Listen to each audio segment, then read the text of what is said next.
It is not accepted in this family to love each other and provide support, but putting other people's secrets in the press is easy. They don't invite each other to a wedding. They don't celebrate birthdays together. Sometimes they prefer not to notice at all that one of them exists in the world, and all this is about Meghan Markle's relatives. Truly a strange family. On May 19, 2018, a woman in a pale green hat, sometimes the shade seemed pale lemon, was sitting alone on a bench.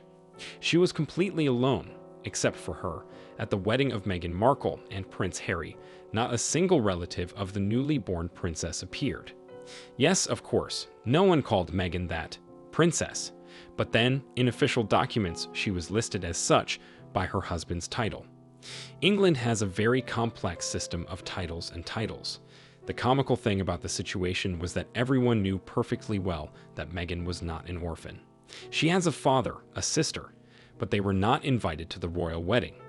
Of course, everything happens, you say. Sometimes relatives don't communicate for years, they can't stand each other. But it was the first time it was shown at this level. Princess Diana also had a difficult relationship with her family. Her mother abandoned her husband and children, rushing for a new love, but Lady Frances was invited to her daughter's wedding. The Spencers argued among themselves, swore, but in a difficult moment they gathered and acted as a single clan. Meghan was led down the aisle not by her father, but by Prince Charles, her future father-in-law at that moment. Why not Thomas Markle? And that's where the fun begins. Everything about Meghan's family is shrouded in a thick layer of lies and innuendos. "I'm proud to be your daughter," Meghan wrote to her father on a Christmas card. And in 2015, she told Elle magazine how one day her dad gave her a wonderful Barbie house. There was a colorful family in it, like they had at one time. Where did everything go? Where did it go? Why did the proud daughter not allow the parent to be present during the most important event in her life? Thomas Markle was a director of photography in Hollywood, and on the set he met Doria, who worked as a makeup artist's assistant.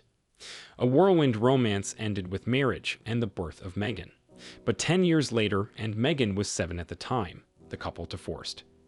However, Thomas was always present in his daughter's life, as she herself said in the press. It is known that it was the Irishman Thomas Markle who paid for Meghan's education, and these are very substantial sums. It was with his help that she managed to get into the cinema. A good start for a girl of average talents.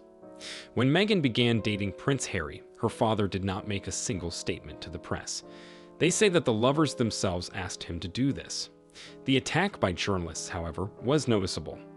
Everyone wanted to get a sensation about a young woman who could enter the royal family. But Thomas remained silent. When it came to the wedding, his role in the ceremony was discussed, the one when it was necessary to walk down the aisle. But at the last moment, something went wrong. At the final stage, Thomas could not stand it and still gave an interview to the press. There was nothing scandalous about him. He did not reveal any secrets, but this act was nevertheless taken into account in the palace. Meghan's father's participation in the wedding ceremony was cancelled. "It was my mistake," Thomas Markle later admitted, and yet, because of a few photos and a completely calm comment, just cross out a person? Isn't this too much? Not too much. After the wedding, Meghan seemed to forget that she had a father. Even after moving to the United States, she did not communicate with him, did not meet, and did not introduce Thomas to his grandchildren. A strange family. Now that the Dukes are not working members of the royal family and can afford much more than in the service, such trifles as an interview once done should not worry them. But no. Meghan's inner circle consists of her mother and Harry. Point. Doria has a huge influence on her daughter, they say in the press. And here's another oddity of Meghan Markle's family. Of course, mothers often play a big role in the lives of their married daughters, but Doria, in fact, replaced Meghan with all other relatives. And here's a curious detail. Doria belongs to the community of self-realization. And this religious movement, which appeared in the 1920s, has gained many supporters and is based in Los Angeles. His followers practice a variety of meditations, practice yoga. Doria is often called a yoga instructor, spiritual practices, and talk about the meaning of life. The organization is non-profit, religious, a sect. It's very similar. The ideas of the Commonwealth fell on fertile ground. Prince Harry, the merry prince, who did not leave the newspaper pages because of his various antics, turned into a deeply suffering person affected by genetic pain. According to Harry, he's the only one who's lost his mother. What's it? Is it really the result of meditations under Doria's watchful eye? And then it immediately becomes clear why all this Megxit was needed. Breaking up with your family, moving far, far away is exactly what sex usually puts you to do. Their task is to subdue a person, crush his will, and make him completely obedient.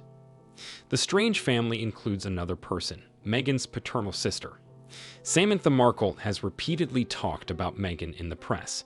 It seems to give her great pleasure to add wood to this fire as soon as it begins to fade. It was Samantha who began to accuse Meghan of lying when it was widely discussed that Thomas abandoned the family. Thomas has done more for Meghan than many fathers in the world. Samantha is convinced, repeating the story about paying bills for Meghan. Another of the Markle family is convinced that if it weren't for her father, Meghan would have worked as an ordinary waitress and would never have met her Harry.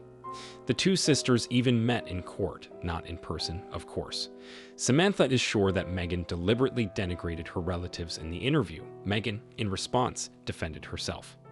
In any case, Samantha is clearly not at a disadvantage. She is successfully monetizing the Duchess's fame by continuing to communicate with the press, not for free. So, they can't stand each other, they don't forgive, they don't even try to save face and create an imitation of at least friendly relations. And this is the shortest and easiest way to loneliness.